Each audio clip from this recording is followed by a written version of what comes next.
doing? What is this? I've never seen so many coats and ties. Come on, man. Unbelievable. Right like the old days. 40 years ago. I haven't been back. I think I've been back 2 or 3 times in 40 years. 40 years anniversary's come up. My graduation. Days of Thunder. I was told I was supposed to keep it low key today because you guys you're the thinkers and debaters, right? That's not right. You guys are action oriented. Days of Thunder. You like what you've seen so far? You like what you've seen so far? That's thought in action. What an era. Yeah, Christmas every day. Christmas every day. Another big package. Remember, flood the zone. Step 1, flood the zone. Don't give 6, 7, 8, 9, 10. Give 12, 15. Overwhelm them. They're broken. Right? They're so tough and so strong and so big. They're nothing. Last night I was watching Stephanie Roll. MSNBC had 4 or 5 of these, these progressives, media, thinkers. They were broken. Curled up. They're dependent on courts. They have no action. What did Aristotle tell us? Where's character is shown where? Come on, you're thinkers. Where's character shown? In action, in action, in action. You can think all the great thoughts you want. Develop all the theories you want. Where's the theater of God's judgment? Theater of God's judgment is in action. Action, action, action. That's what this movement is, MAGA. That's taken back this country and now seizing the institutions of this country that progressive left have dominated 50, 60, 70, 80 years. And all we did was talk about it. I told the New York Times the other day, I am not a conservative. Because conservatives are pussies.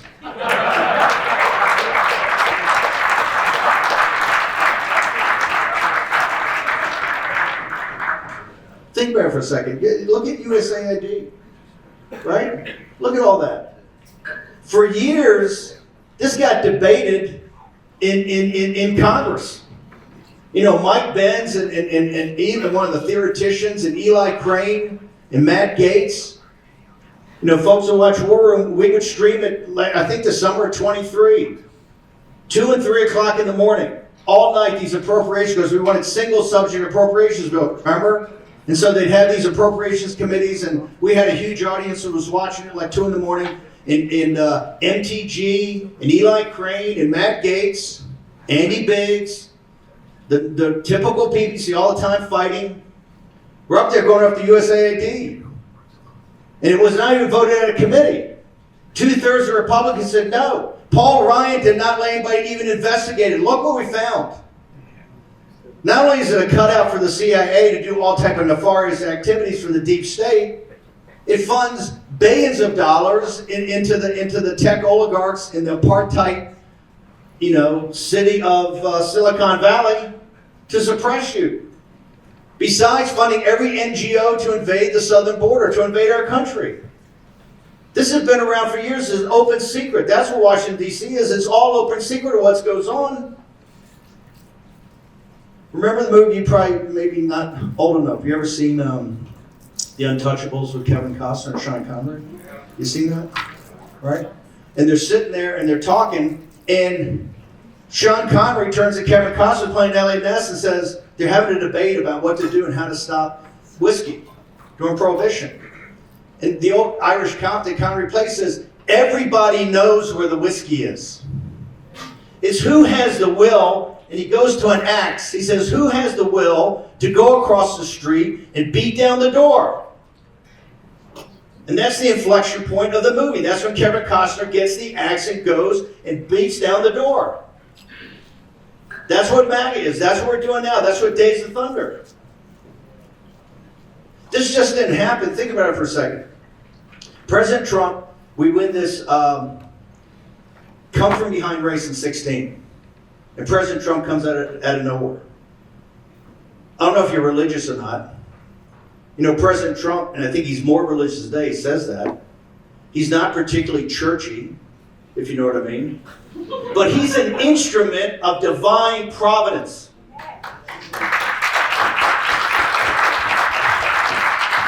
I saw it because in 16, we basically had a plane, a man, a message, and that's about it.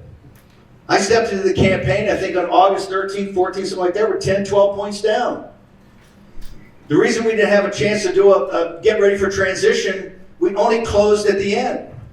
And won at the end. And how do we do it? Going up to the blue wall, which everybody mocked and ridiculed us every single day. They'll never do it. Trump can't do it. We won Pennsylvania, Michigan, and Wisconsin. And then, and I thought I did a pretty good job. 63.5 million votes. In 2020, the brother got 74 million votes. Real votes. Not phony votes. The Biden votes that beat Trump in 2020, they had never voted before. They did not vote in 2022 in the midterms, and they did not come out and vote in 2024. You know why? Because they don't exist.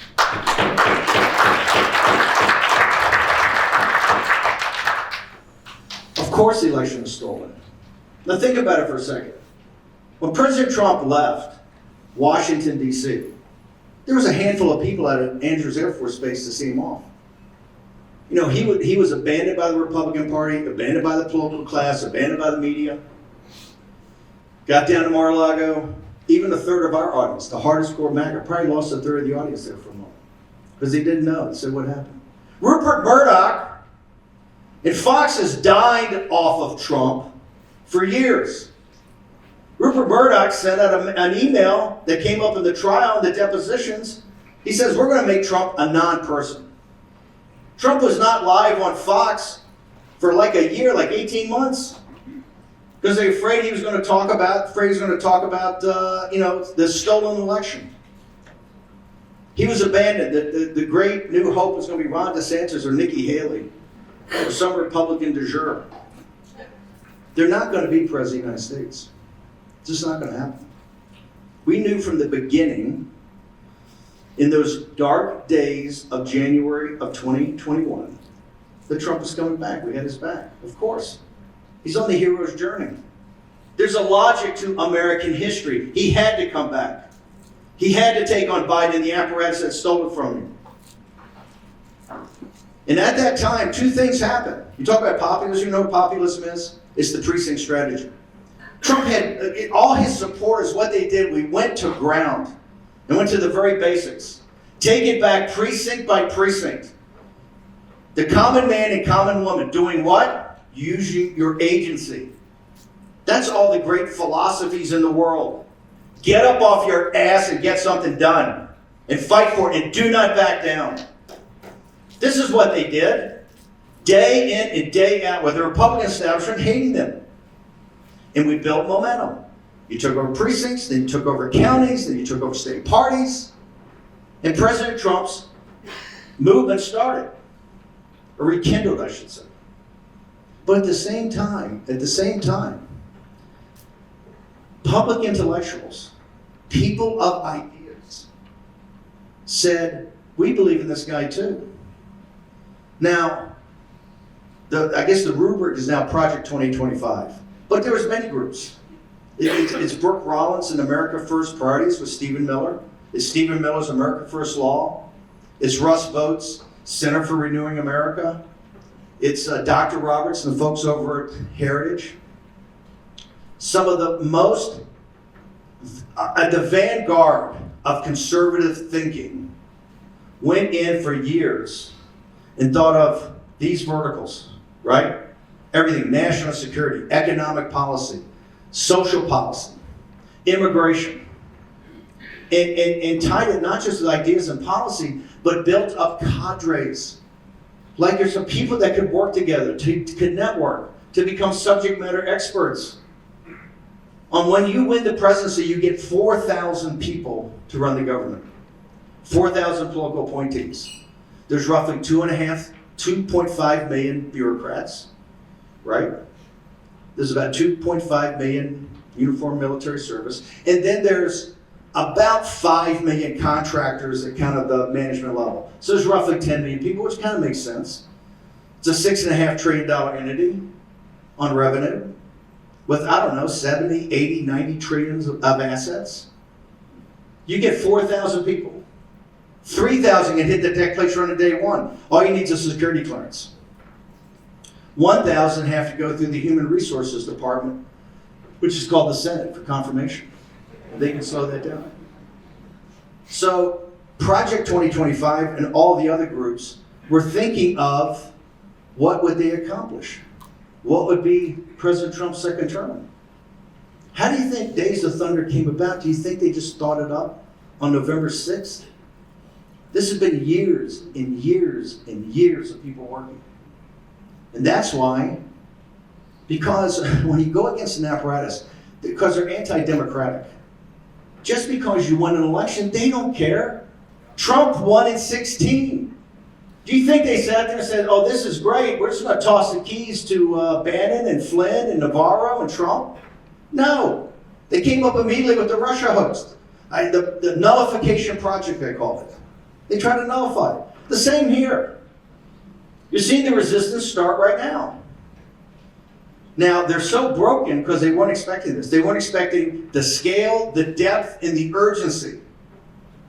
Because flood the zone is also like maneuver warfare. Like Napoleon, envelop him, turn the corner, turn it, flank him. Keep moving, never stop, never stop. Tomorrow 10, the next day 10, the next day 10. They can't regroup. They can't think about, you know why? Power. They've had power for so long, they're lazy. They've had the power and control of every institution. You see over here, they've controlled the universities. They control the entire education system. They control pop culture and high culture. They control Wall Street, Silicon Valley, the corporations. Think about the corporations. Were anything more woke than the corporations? What do you think they teach over Harvard Business School? You think they teach a lot of ethics? No, they do not. It's all about profitability and getting along. And not being outed. And just put your head down and play the game. Get your stock options. Get your warrants and move on. Retire. Lead a good life. Quit early. The corporations were the instrument of some of the most progressive and obnoxious and insidious actions to destroy people's career. If you sat in a corporation and said you were a professed Christian, you were outed, you were gone. It's like being a traitor to the system. And think about the progressives for a second. This is what you're up against. And their hypocrisy, their moral hypocrisy. In 2008, the Wall Street crowd, along with the political class, everybody's getting wealthy. Then you have in the lead up to 2008, then you have a collapse, a total and complete collapse of the financial system.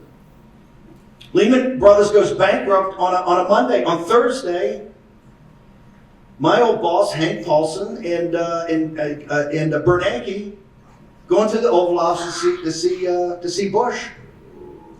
And they tell him, we need $1 trillion cash infusion by close of business, 5 o'clock today, or the American financial system will collapse in 48 hours. And the world financial system will collapse 72 hours after that.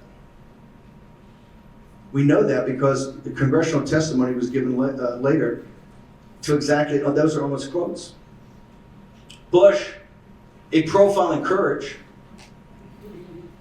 said, hey, I checked the Constitution, man, it's not my deal. You gotta go see Nancy Pelosi. Only the House can authorize that. And that's what they did. Think about that for a second. The Imperial Japan, Tojo, the Nazis, the fascists in Italy, the Bolsheviks, the Soviets, throw in Kaiser Wilhelm, nobody came close to destroying us. We had literally destroyed ourselves. So what did Wall Street do in the political class? Full of people like me that had gone to this great university and had all the credentials and all the breaks in the world that being part of the elite give you, They bailed themselves out. They took the balance sheet of the Federal Reserve from $880 billion to $4.5 trillion. That liquidity lifted everybody had real assets and financial assets. The president of the Federal Reserve in Texas said, if we go to zero interest rates and negative interest rates and provide this liquidity, this is going to screw working people in the lower middle class. There'll be no way for them to have capital formation. There'll be no interest on their little savings accounts or checkings accounts. That's exactly what happened. People making $35,000 a year bailed out the richest people in this country. The greatest concentration of wealth in the history of this nation occurred during the most progressive president in this country's history, Barack Obama. You know why? Because all the progressivism is all pro wrestling in the front. It doesn't matter. It's all for optics. Doesn't matter. What matters was money and power. They had the power and they gave themselves, they printed the money. And who paid for it? Did the little guy get a bailout? No, he paid for it. At the same time, what they did is they went to, because Obama found out about social media through Zuckerberg, at least he went 1 or 2 years here. Did he graduate? Did he graduate? Another great product of Harvard. Ought to be proud of this one. A criminal. Guess that makes us. Hello.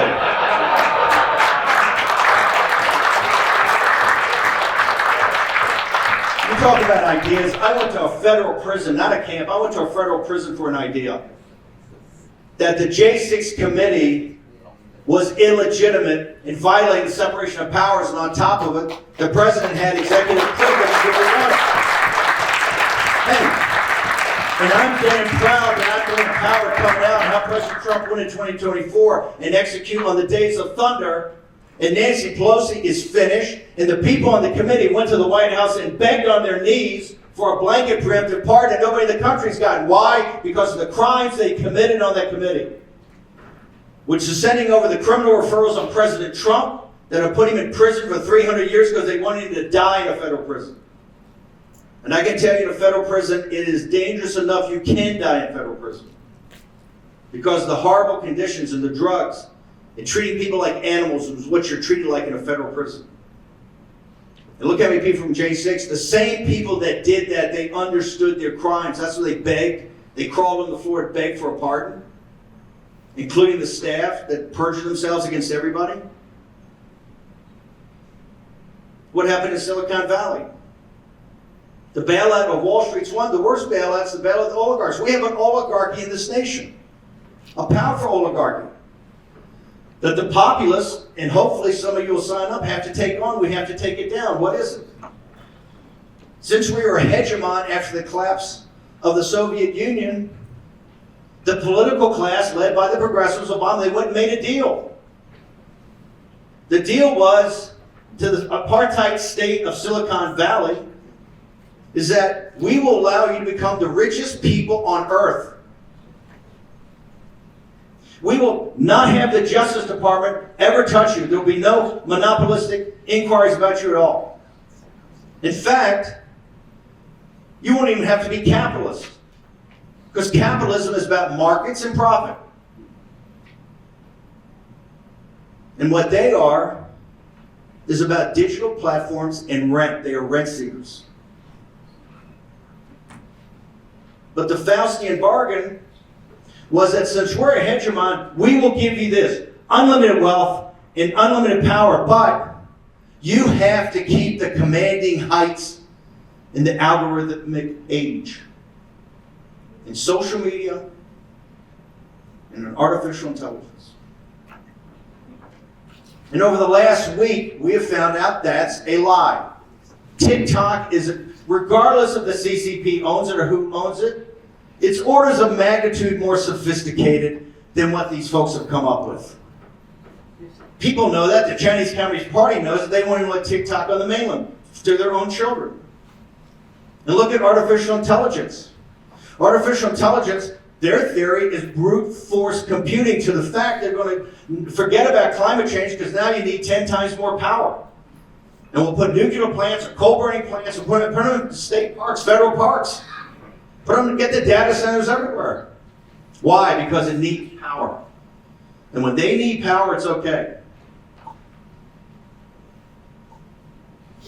And what do we find out? That the Chinese Communist Party, even if it's a psyop, it's probably closer to a Sputnik moment. So the Chinese Communist Party controls both the high ground of social media and artificial intelligence. And we've created an oligarchy with an apartheid state created by progressive Democrats. And they were all progressive Democrats. Elon Musk is the first one to find religion. He just, because his engineering brain saw the movement that we're building. He understood the math. He jumped on board earlier. God bless him. The Damascene moment of the rest was 11 o'clock p.m. on the 5th of November of 2024, when we won and they lost.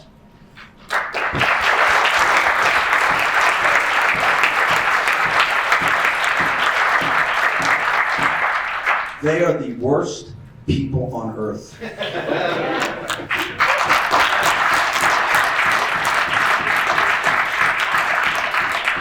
The reason is they don't believe in anything. They're complete narcissists, nihilists, they're dangerous. And they all have the maturity of 11-year-old children. It's a lethal combination. They don't believe on the spectrum. You know, we can argue with your friends back in the dorms and the houses and the clubs. You have a spectrum. You got populist nationalists on the right. You got Rachel Madden, people on the left. You have some people are open borders, some people are hardcore sovereigntists. Everything in between, you debate. Win some, you lose some. That's not them. They're techno-feudalists. They believe in the network state. They don't believe in the United States of America as an idea or an entity. What they believe is in money and power and transhumanism. And transhumanism is just their way. It's not some big idea about you have Homo sapiens on this side and Homo sapien 2.0 on the other. Theirs is about eternal life. All of them are focused on eternal life because they're godless, soulless, demonic. Those are facts. So President Trump had him at the inauguration. I said it was like General MacArthur having the Japanese Imperial High Command on the battleship Missouri in September of '45 in Tokyo Harbor, or Teddy Roosevelt had them all lined up in back of him, right up, you know, his water buffaloes, wherever Teddy Roosevelt was going around shooting with his display case. They're supplicants. They came down to Mar-a-Lago after they won. Remember, Bezos got an award from Biden. Think about it a second. Lena Khan, I'm a neo-Grandesian.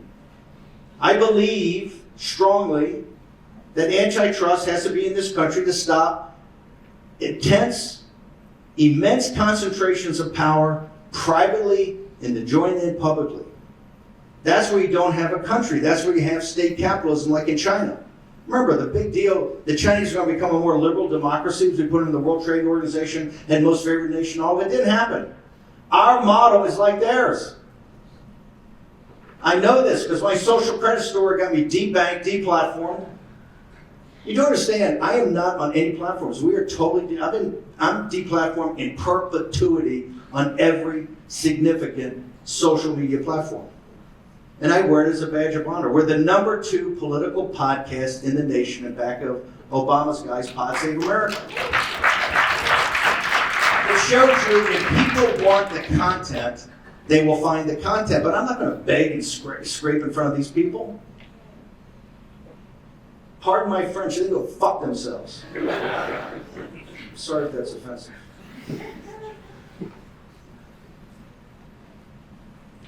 You guys ready to fight? You sure you're ready to fight? No. You've shown some because you've got the courage. You've got the courage to stand in this university and stand up and say I'm a conservative. Or I'm not going to be part of the herd. No matter how little you're doing it today, that's an act of courage. Modern politics requires just 3 things, and this is why our movement has. Authenticity, can't be fake. Authenticity, just be who you are. Authenticity, courage, and resilience. We can't be defeated.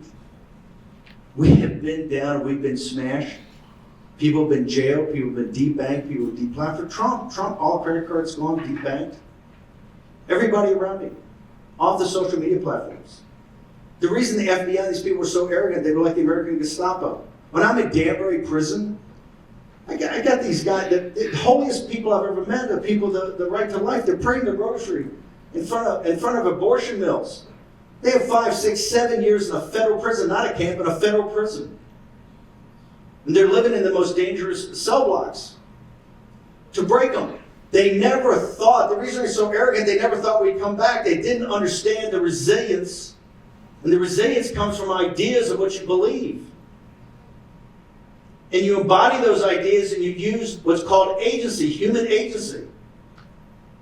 That's what this movement's about. What I do on the show is very simply every day to show working class people exactly how the system works. Particularly the capital markets and the geopolitical side. They can't get enough. Because nobody teaches it. They don't teach it at Harvard Business School.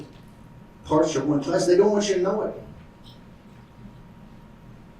Second day in prison, they called me and said, inmate, blah, blah, blah, blah, report. So I go over. It's in the education part.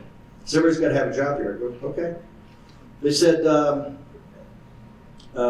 we looked at your resume. We would like you.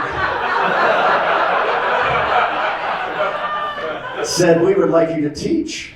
And I go, people get credit? Do they get out of here quicker? First up, yes. I said, I will teach 5 days a week. I'll do anything to help these guys get out of here quicker.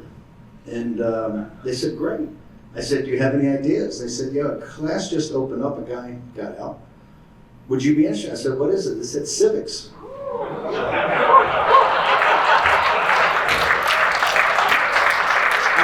I thought it was a setup. I thought it was a camera. Chris Ray, Merrick Garland's all watching for me, justice. So I take this on now. I'm teaching every other day. Class, I'm supposed to have 30 seats, 50 people. Mainly young African-American, Hispanic prisoners. And this is why prisons are so dangerous. These federal prisons are so dangerous. These are all nonviolent drug offenders, all caught in RICO charges, not actually caught selling drugs, caught in the conspiracy to sell drugs. All between the age of 20 and 25, 27. And Danbury is a very small, a prison 100 years old, very small. 800 prisoners and 1,200 prisoners there. So it's jammed, people on top of each other in these cell blocks. It's very small, tiny. These young men have been sentenced to 10, 15, and 20 years in prison. They're never leaving Danbury for 20 years. So they do drugs, this thing called K2. After that, it's tough to control. It's very dangerous. Dangerous to themselves, dangerous to people around them. But my class was mainly made up of those guys. And they'd never been taught as I teach the Constitution, as both a covenant, a contract, the whole thing, break it down. And then I would take it up forward to today to make it relevant for their lives. And so I'm sitting there, I got my whiteboard, and I'm scratching around, Federal Reserve, the way the budgets are passed, deficits, total debt, interest. And the Federal Reserve continues to print money. And one of the guys said, Mr. Bannon, could you slow down and do that again? I go, fine. I erase it, do it again. The whole thing, deficits, debt, fiat currency, all of it. And he said, raised his hand again, he says, and they call us the criminals? And they call us the criminals. Congressional Budget Office just put out numbers yesterday for 10 years. Know what it says? $2 trillion per year deficits for the next 10 years. 1.8% growth for the next 10 years per year. At the end of 10 years, $52 trillion in debt. Interest payments, I think, over $2 trillion. It's not sustainable. It's not sustainable. And the political class, and the sociopathic overlords on Wall Street, and the oligarchs in Silicon Valley, the concentration of wealth and power, we're not having a conversation with the American people. And anytime anybody tries to have a discussion about if you're going to try to rein in federal spending, or, my God, raise taxes on the wealthy, there's a total meltdown. You get a meltdown from the right or from the left. And it has to happen. That's why Doge, that's why I support Elon Musk and what he's doing. And Elon Musk and I disagree on a lot of things, a lot of fundamental things. But he's the shock force. He's the, in taking on a system, you have to have courage at the point of attack. To take on a system and to break it and then to reform it, which has to happen, we have to deconstruct the administrative state. We have to take down the deep state. This is not what the framers of the Constitution had in mind. This is not what the revolutionary generation had in mind. If they came back today and see what we've allowed to happen, and conservatives and traditional Republicans have been in power just as many years as from Lyndon Johnson as today, they would spit on the floor. They opted out at the beginning of an empire where they could have been players. Why? Because of a corrupt oligarchy, worthless landed aristocracy that corrupted commons and started giving out monopolistic power to people like the British East India Company, who were bad hombres. They wanted out of that system and fought a revolution for 8 years. And the hardest core, like Hamilton, and these guys fought with General Washington, fought at his side, and knew what the sacrifice was. Just like MAGA, MAGA's got to be 65% veterans, or families of veterans, or people that have kids in the military. They understand what sacrifice is. So my request to you today is that you are in a unique place and time. And ask yourself this question. I don't know. I think I read a scientist one time said there's been roughly 100 billion people on Earth, or 125 billion people. Why did divine providence put you here and now? Why did they put you at this university? Why did they put you in this room? What's your task and what's your purpose? That's the gut check. If we can't sign you up to be the next wave of shock troops, to take on this apparatus, to save our country, and in saving our country, save the world and mankind, we're not going to win. They're going to come at us. We haven't started the hard part yet. You do understand this? They haven't started the hard part. We have to cut $1 trillion out of this budget. You think it's going to be easy? They sent a memo out to find out just where the money is in the system, and they had a meltdown. Because the money's everywhere. It supports even MAGA. It's going to sports MAGA. Medicaid is just not an urban situation anymore. I think there's 80 or 90% of the babies in Idaho, which is the centerpiece of the Christian redoubt, are born on Medicaid. It's not going to be easy to cut 500 billion. It's not going to be easy to cut $1 trillion. It's going to be hard. You think they're in the streets now? You wait till then. We've removed 11,000 criminals in the last 3 weeks. 11,000. There are 12 to 15 million people. I'm just talking about the people that came here from the time Biden came in on January 21 to the time he left. I'm not talking about people here before. We can't do that. We have to be very precise about the invasion they allowed to happen. There's 10 or 12 million people here. Is that going to be easy? You think people are going to wilt when they start showing all the deportation porn? There's going to be close to a civil war. And the side that wins is the side that says we're not going to quit. Do you have the guts to do that? Yeah. Do you really? Do you really? Yeah. Hell yeah. Ask yourself that tonight. Seriously, ask yourself that tonight. That's going to be the difference. The side that does not quit.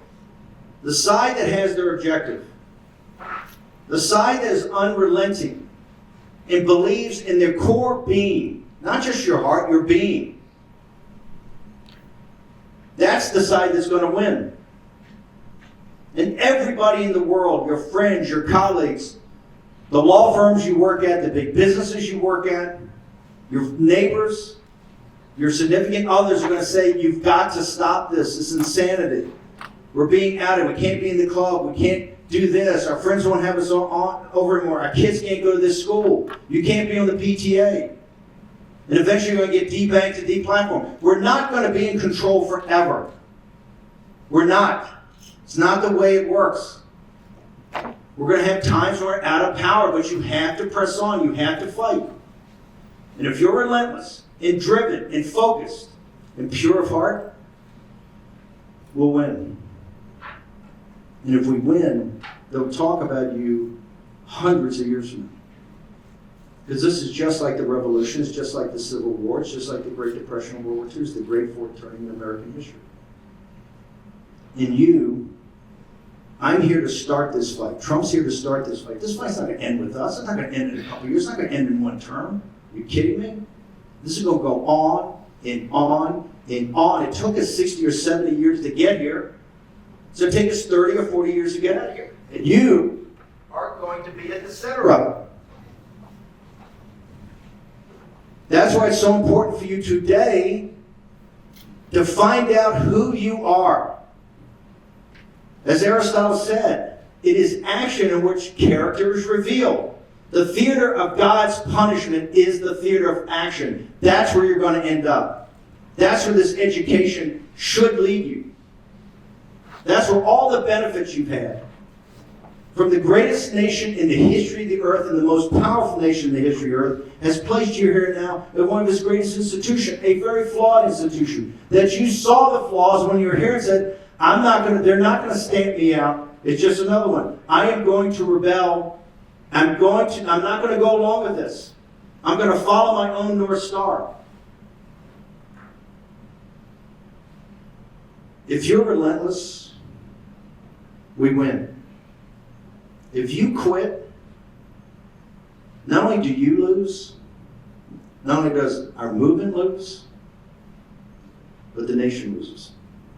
And this republic's gone forever. Be something else.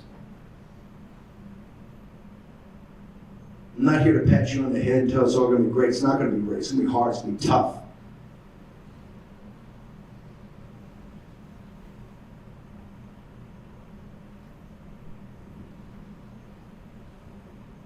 What you have to do is check your heart, and your soul, and your being. And if you're in for this fight, we'll win. Thanks.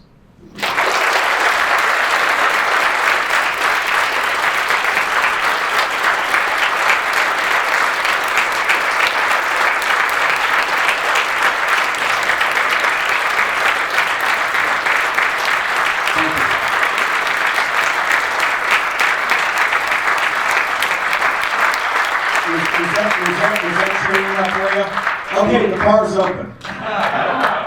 They tell me, normally this is where I drop the mic and walk off stage and people would say, thank God, let me go have a drink. I'm supposed to do question and answer now? Is that my host? Hello? Do whatever you want. Hello. Yeah, I'm going to read some curated questions from the audience. Again, thank you. Curated questions from the audience. Mr. No, come on, man. I'm going to go by. I want to hit fastballs. Here's number one. Okay. From Mr. Chemo Gandel. A random choice. It's the judge I got in my New York trial, randomly chosen. Did every Trump trial, of course, sent Trump to, wanted to send Trump to prison. That's okay. Well, Chemo asks that Aquinas argues that the natural law alone. Yo, dude. No, Chemo, we're not going to do that. Next. I'm not going to do that. Yes, okay, fine. Fight! Alone How about that? I'm a street brawler. I'm not a philosopher. Well, he wants to know, do you think America requires the divine law to order it? If you say divine law or natural law, yeah, our rights come from God himself. It doesn't come from any. This is the difference between the American and the French Revolution. And there are many aspects of the French Revolution I really did. Like the guillotine part. I think Robespierre's kind of a role model. Your governor here, Bill Weld, that's a beauty. Remember that guy? He gave a speech one time. He was so spitting mad. He goes, Bannon, he's the American Robespierre. I go, trademark that, man. Sure. Like I said, I'm not. These are interesting philosophical questions, Kimo. I know today on the show, Kimo was on my show today, and the audience loved it.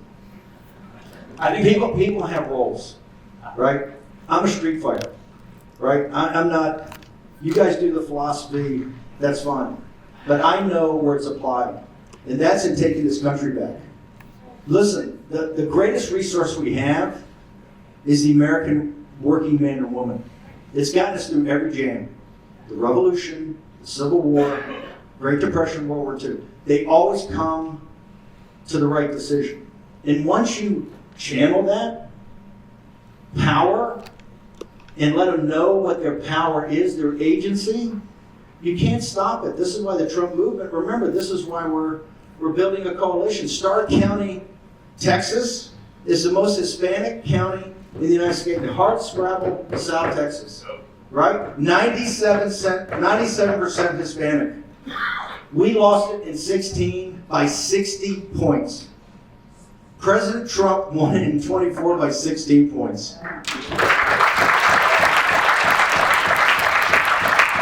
39% of African American men voted for Donald Trump. We have a coalition of working class and middle class blacks, Hispanics, Asians, whites. It's what we've always envisioned. A poll out in the spring of 24 said the American people, like 55-45, believe the Republican Party is the party of working people. The Democrat Party is the party of elites. This is amazing what we've been able to accomplish. So yes, as a Catholic, I should know more about Thomas Aquinas. Speaking of coalition, there's a common question coming up in here. I wanted to ask, what is it going to take to keep the coalition together in the post-Trump era?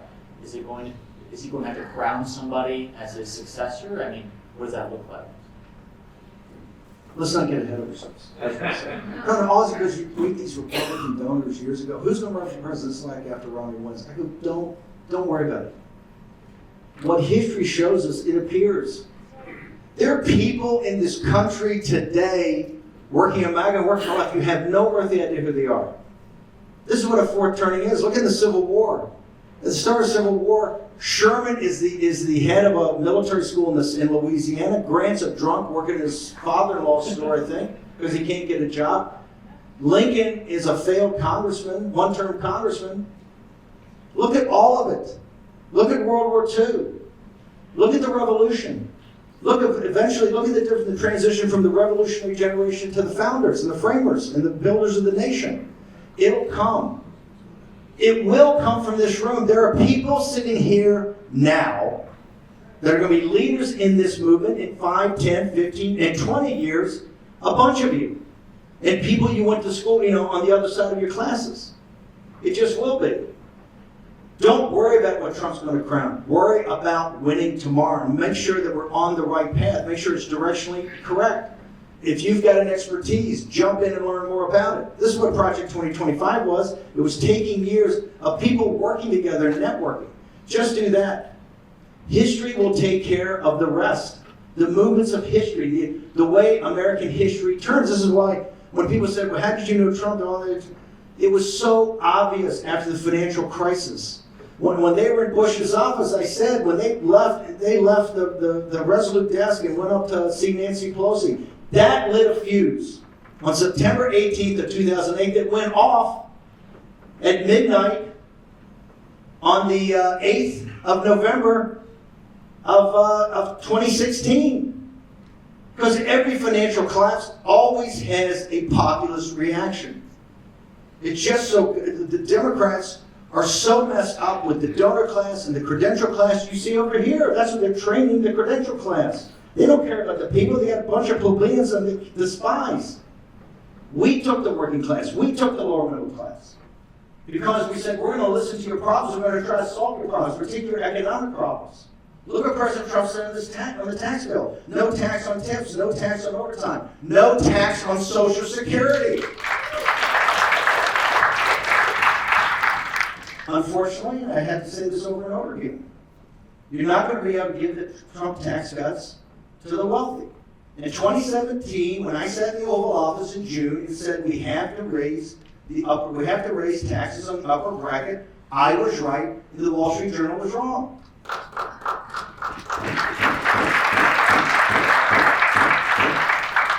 I would feel better if that was a little louder. This is where you're supposed to stand. Because the Wall Street Journal is watching. We'll continue on. Yeah, one of the many questions in the audience too is about your thoughts on Elon Musk and the tech bros and the sort of beachhead that they have in this administration so far. Do you see that alliance, or where do you see that going? So let's separate out, let's bifurcate Elon Musk from the tech bros, from the oligarchs, the oligarchs. Three things, and I'm the biggest supporter of Elon in these three things, and I have been, and I don't think other people give him as much credit. Number one, he came in and backed our play early on. Back in May and June, because the pressure around President Trump was always to moderate. Don't be Trump. Always be kinder and gentler, right? All the time. The pressure on him in the inner circle and people, the donors, coming is relentless. Particularly donors don't back him. Back in the spring, it was, don't say such crazy things, tone it down, and go for the mythical suburban woman.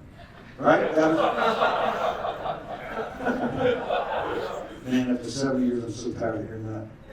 But it's a real thing. Elon Musk, in his engineering mind, saw the MAGA base plus. It's a MAGA base plus some low propensity, low information voters that we got to dig out of the earth. In Pennsylvania, Michigan, it's expensive. You got to go get them. Plus the red-pilled moms, the MAHA movement, make America healthy again. This is why Bobby Kennedy is so important. This is why I want Bobby Kennedy to lead with all his flaws, and he's a very imperfect instrument. As is President Trump, as is Stephen K. Bannon, as is Tucker Carlson, and as is Elon Musk. We're all imperfect instruments. President Trump's imperfection makes his greatness that more powerful. So Elon backed the play. And particularly the MAHA, Make America Healthy Again, with Nicole Shanahan, that is a coalition that if you keep it together is like 1932. We can govern for 50 years if we do this, and we deliver. Elon backed that with $250 million. When you hear about other people, Marion Davidson and the Mercers, all these huge donors putting in hundreds of millions of dollars, that's over a cycle. He started writing checks in July. It's $50 million a month on ground game, not on commercials, on ground game, on the least sexiest thing, and that's why we won. We would have won anyway. I don't know if we'd taken the Senate, but we wouldn't have won at 10 or 11 o'clock at night on November 5th. It would have taken a couple of 3 days. So one, he backed that. Two, I was the one that came up with the deconstruct the administrative state. We tried that with Peter Thiel with 16 and 17. One, we didn't have a mandate. Two, we didn't have the team. It takes years to build this. We tried. Peter Thiel tried. Balaji tried. We tried. Guess what? We didn't succeed. What President Trump did was take out 5 regulations for every one, but that's not getting to the core of deconstructing the administrative state. We did, because I sat on the committee, saw Gorsuch and picked an unknown judge from Colorado who was the intellectual about the Chevron deference and understood that in the courts, from the Supreme Court and then down, we get judges and justices that are deconstruct the administrative state. We got the legal part. But Elon brings that in. He brings a weapon. Doge is a weapon. It's an armor-piercing shell. Just like Trump, Doge is a blunt force instrument, and it gives blunt force trauma.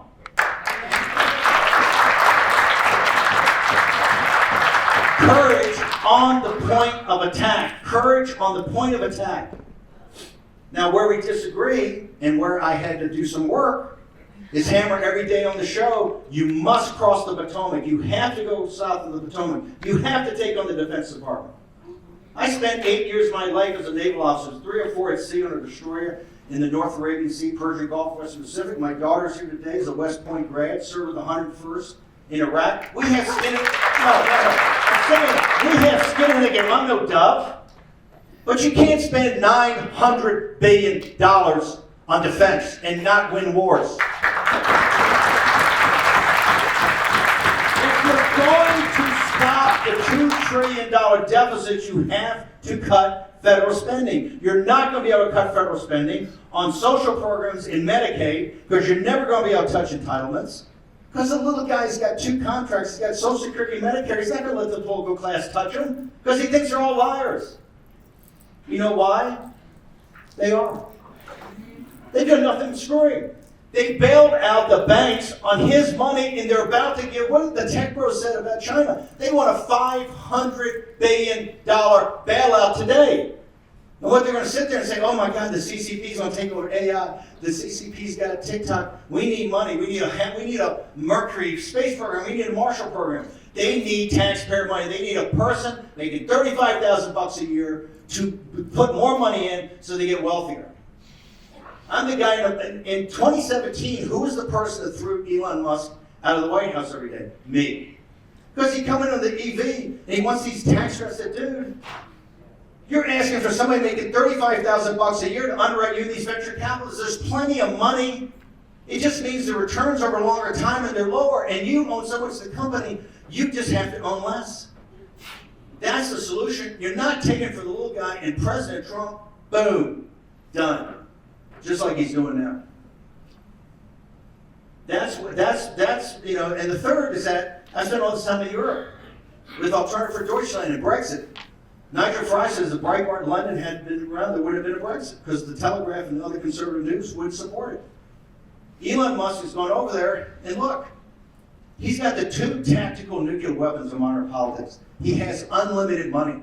It's a guy who can write a $250 million check and his lifestyle doesn't change. Plus, he's got the powerful social media platform. He can bind what he wants to bind, and he can loose what he wants to loose. There's not a centrist government in Europe that can withstand it. They can't. This is why Alternative for Deutschland and other populist nationalist parties have it. Now, that being said, he's the leading transhumanist in the country, right? And we have huge issues. And he H-1B visas. There's no legal immigration in our nation, understand that. It's either illegal immigration at the border of 10 million people to destroy the low-skilled African Americans and Hispanics, and they brag about the Fed. That's how they drove inflation down, or tried to. The other is all the visa programs, all the legal immigration programs are all a scam against American citizens. They're not high-skilled. These are not high-skilled people. They want to bring over the service. It's terrible for the people in South Asia. You come over here and work for a third to 50% less. You live 8 to a condo in Silicon Valley. You work 20 hours a day. You have to be compliant because if you talk to the man, they send you back and you're here to work like crazy for years and years and years to get a green card and get your family over here. We fought a war in the middle of the 19th century. There'd be no more slavery. There'd be no more indentured servants. And damn it, we're not going to allow it in the 21st century against American citizens. For what? For their profitability, so they become wealthier? How much more money do they want? There were tens and hundreds of billions of dollars. 60% of your fellow citizens cannot put their hands today on $1,000 in cash in case of emergency. Think about that. 60% of folks in this country can't put their hands on $1,000 in case of an emergency. Not to go spend on some of the little things you want to do for the family or vacation. In case of emergency, you get $1,000, hands you up. You think the framers would be proud of that? You think the revolutionary generation? You think Hamilton come back here? They'd spit on the floor. They say, what have you done? How have you allowed the world to come into their own country that generations of their parents fought for and built, and you're allowing the world here to take their jobs? You know why they're mad? You know what's the burning anger? You know how the guy gets gunned down in the back at point blank range? Because there's a seething anger underneath here. And there's only 2 ways out. There is a fork in the road. Either our way at the ballot box and then delivering a populist nationalist government and going forward, not just America first, American citizens first, or you're going to have a French Revolution. And when it unleashes in this country, you better bar the door. Because this is going to be ugly. They gunned a guy down, and it's laid in wait jumped out, shot him at point blank range in the back. Nothing could be more un-American, and he's treated as a hero. That's what awaits for you unless you solve these problems, and we do it today. Got in the audience, curious about this question. You know, you talked about our founding, and this institution is older than this country. It's fallen in a lot of ways. And what people want to ask is, what's the solution? Should we send the feds in to make sure that they're enforcing SFA properly in the admissions office? How aggressive should we be? I think President Trump should be very aggressive, particularly go to the War Memorial Chapel, go see the names of World War I's, Civil War, World War II, what this institution has meant to this country.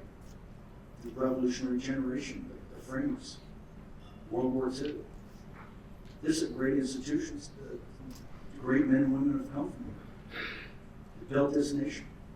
What this has devolved to is an obscenity.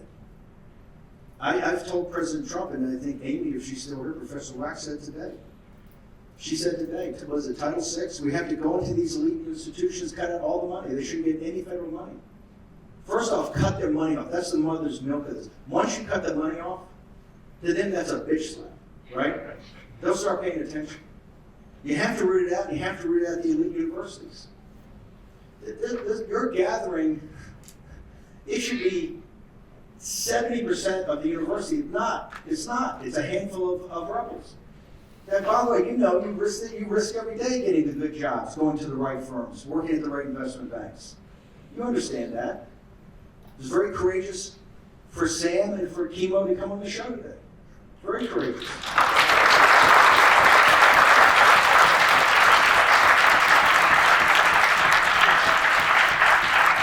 I was invited here to speak a couple of years ago by one of the most left-wing professors who was very prominent. And I was going to do it, but they couldn't guarantee the security. The university said, that's where you are. So no, I think we have to be, President Trump has got to be as tough as possible on this. And we've got to cut all the money out until they start getting things right and go back to being a meritocracy. Actually, Sam, you just brought him up. You just asked a question.